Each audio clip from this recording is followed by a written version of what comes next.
has become a model. And I said it once, I'll say it again, even on your platform. Africa does not need democracy.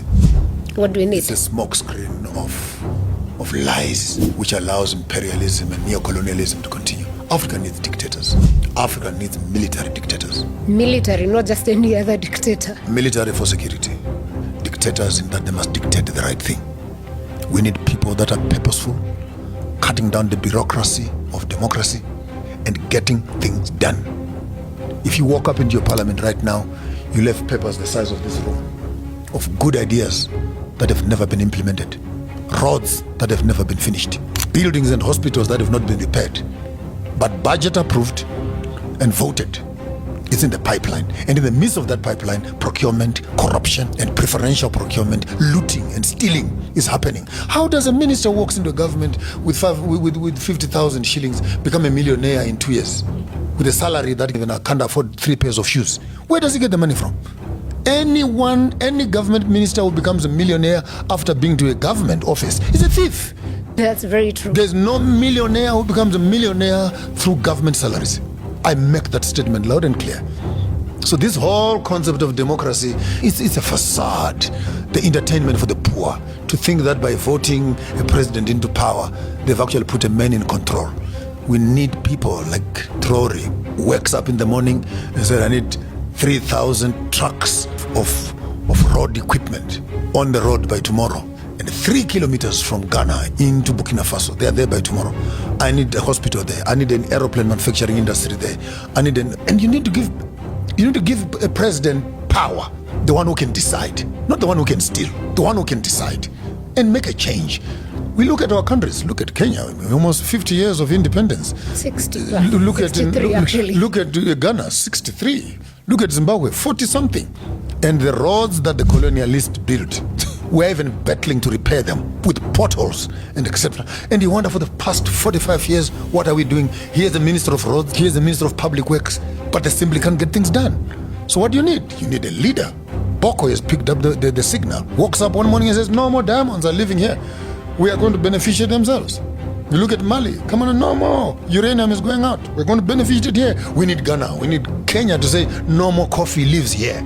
We will make the chocolates from here. Belgium must order chocolates made in Kenya. You can't take our coffee and take it to Belgium and says produced in Belgium. What the hell are you talking about? Who are you cheating here? You don't even have a single bush of a coffee tree in Belgium and say they are the producers of coffee.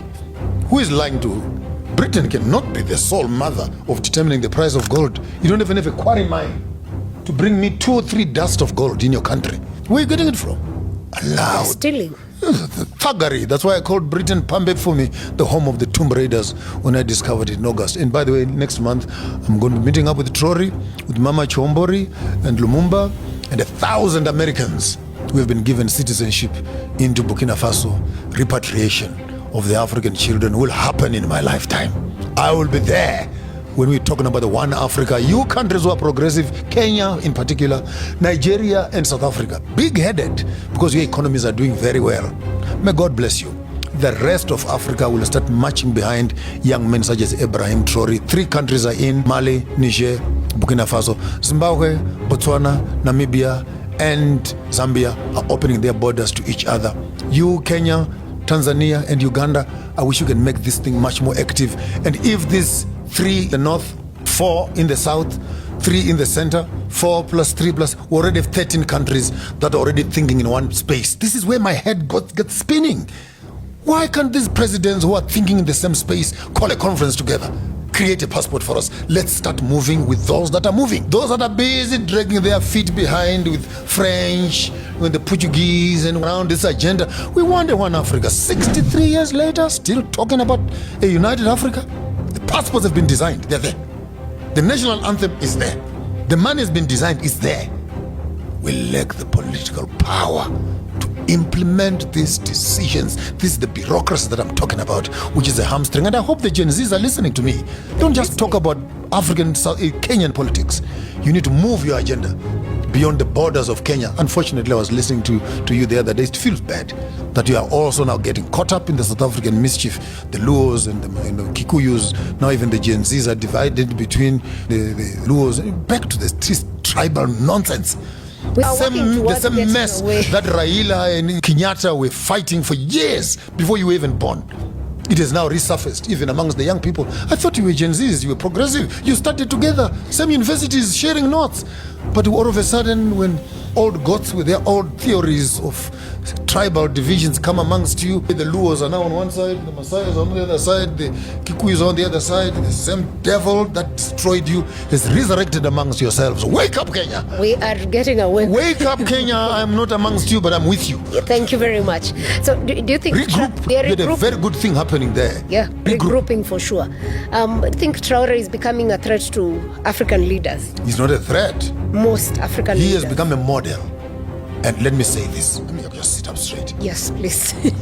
Any African president who's coming into power in the next 3 to 4 to 5 years, I'm here with all our social media footprint and influence. Yeah. Tell me the one you want to become president. We will give them the agenda of the items we want them to attend to.